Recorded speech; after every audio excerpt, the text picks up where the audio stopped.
Good day, everyone. Here I am going to present some of the issues encountered when creating the MODF of the Sodankylä Supersite. In particular, I am going to illustrate the spatial heterogeneity of some of the variables measured in the Supersite area. The Sodankylä Supersite consists of several measurement stations distributed over an area of about 1 square kilometer. Observational towers, near-surface devices are located in forest, in open areas, over wetland, and are integrated into an observational system that monitors the interaction between the Earth's surface, biosphere, and the atmosphere. The photos in this satellite map illustrate the main observational sites, each of them being constituted by several installations like towers, automatic weather station, sensors in the snow and the soil, etc. For its strategic location in an area that represents North Eurasia taiga and for its comprehensive and multidisciplinary set of measurements, Sodankylä Supersite belongs to several atmospheric and cryospheric networks, and it is also a calibration validation site for NASA and ESA satellite missions. For this reason, it is important that Sodankylä data becomes as accessible as possible. And through the YOPPsite model intercomparison project, we have the opportunity to create files containing data from the YOPP spatial observing periods, which are in spring and summer 2018, in standardized format.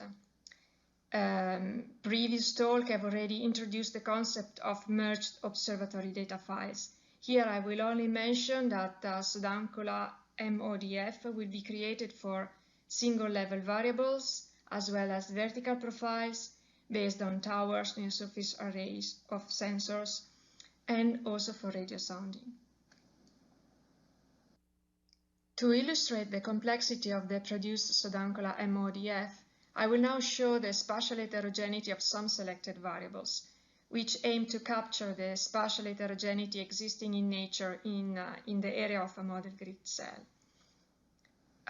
In this slide is the time series of the soil temperature during 2018 in 5 locations, with the YOPP spatial observing period shaded in gray. During SOP1, meaning in February-March, the soil did not freeze at the wetland and in the thick forest. In fact, the soil at the forest site is insulated by a thick layer of lichen, which is 10 times thicker than in the surrounding forest, because the measurement area has been fenced for decades, keeping lichen-eating reindeers away. During SOP2, the soil temperature showed a larger diurnal variation in sparse forest than in the thick forest, but showed even larger variation in the open fields, in the wetland, and in the small open areas. This plot shows the snow depth measurements made at 5 different sites throughout the season. In this case, it is particularly useful to look also at the period in between SOP1 and SOP2, when snow disappears, to highlight the differences among the sites. The largest snow depth is observed a small open area, the upper curves here. Snow is trapped there and disappears last.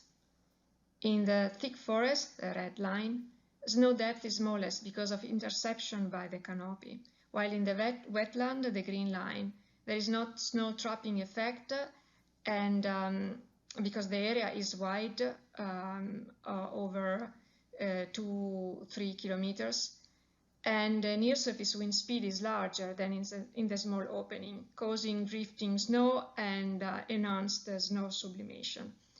As a result, on wetlands, snow depth is smaller than in small open areas. These satellite photos show the approximate size of the instrumented small forest openings. These three images have approximately the same scale, and the diameter of the opening range from 20 to 50 meters. We look now at the spatial heterogeneity of the 2-3 meter air temperature. This central plot shows the time series of the difference between the 3 meter air temperature at the micrometeorological tower and at other 4 stations. We see that 2 meter temperature difference between stations is up to 10 Kelvin, and wetland is usually colder than small open areas in the forest. Also, the difference is largest under weak winds and when 3 meter air temperature is around -20. Concerning radiative fluxes, there were 6 stations measuring shortwave radiative fluxes. They are illustrated here in this plot, where we see global reflected radiation albedo in an overcast day on the left and in a clear sky day on the right. In the plots, there are also radiative transfer calculation shown by these black and gray lines that simulate a clear sky diurnal cycle in both left and right plots. These calculations were done for reference to identify issues with the data. One of these issues is the deposition of frost on the domes, as we can see here in MET2, and another issue is calibration of the sensor, as we can see here is an issue in MET5. Without this radiative transfer calculation, it would be very difficult to identify this problem. What we also see is the strikingly different reflected radiation and also global radiation observed at the thick forest site, this green line. Also, we see that most of the stations are in shadow. The shadow are these spikes here, and only on wetland stations were not affected by shadows.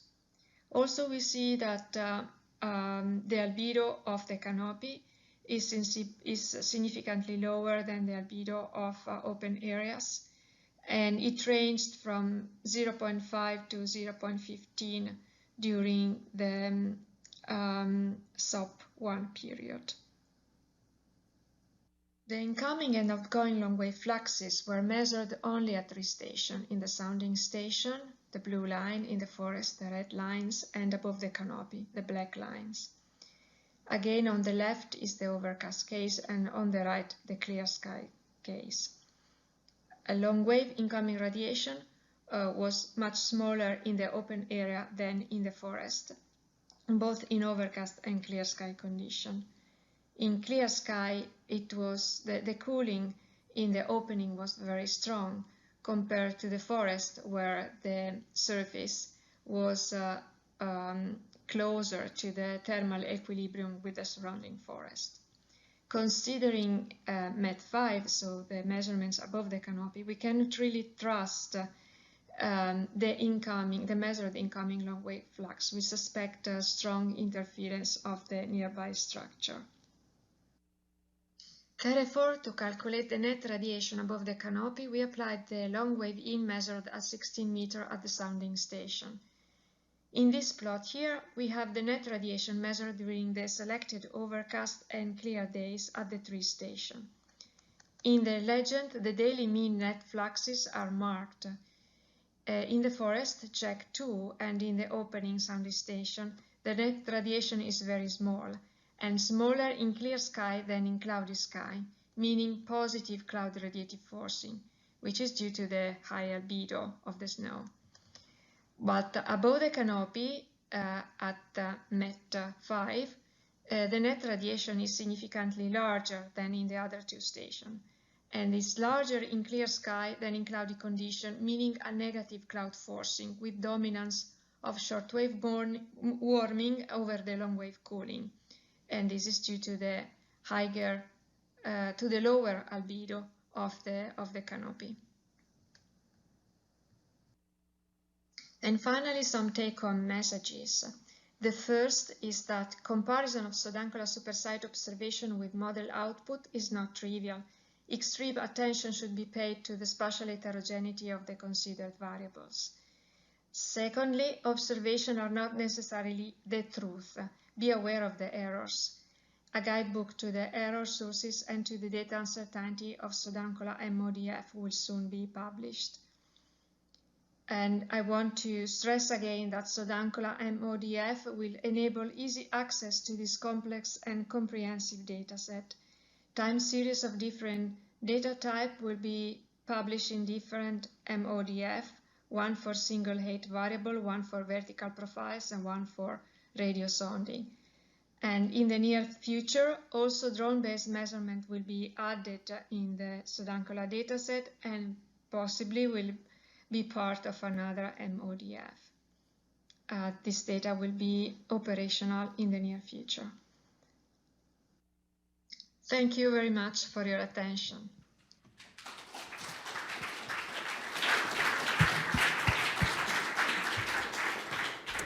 So I think Roberta is online, so do we have any questions for her?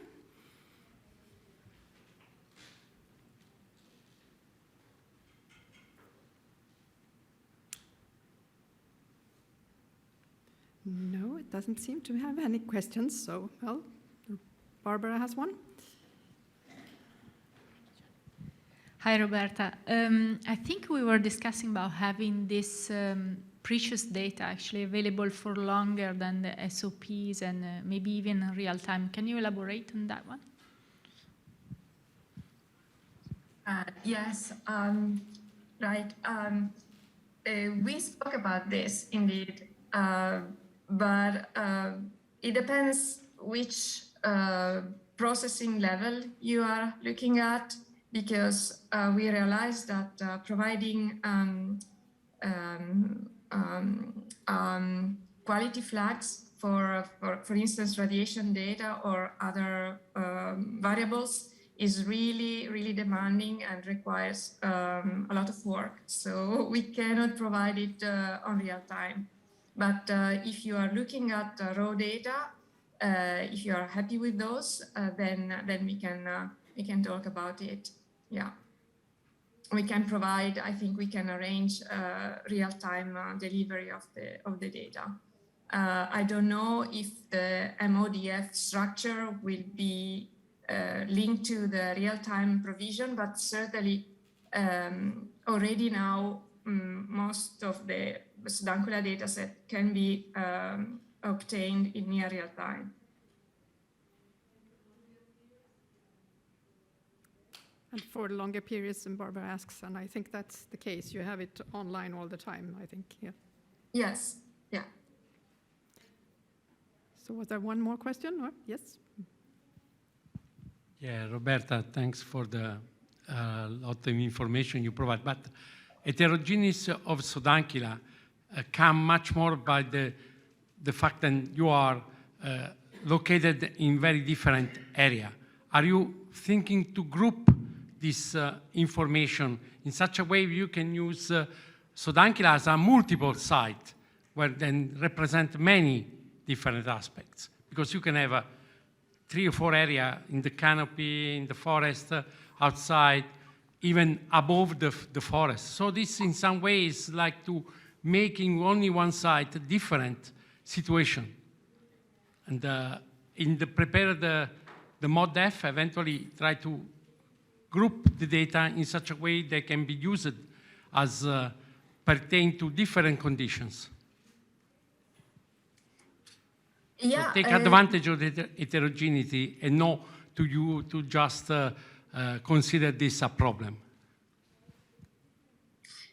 Actually, we don't consider this a problem. We consider this a richness, added value of this site, and we discussed a lot on what is the best structure of the MODF to make the user more comfortable with the fact that there are different stations with different characteristics. So we try to really enable the user to be able to understand the heterogeneity of the site and identify the information that is searching for easily. So characterizing through a lot of metadata information the characteristic of each site. So the number of different sites is different for different variables. So in some cases there are only 3 sites, in some other 6, in some other even more. So this will be described in the metadata. Yeah. Okay, thank you very much, Roberta, for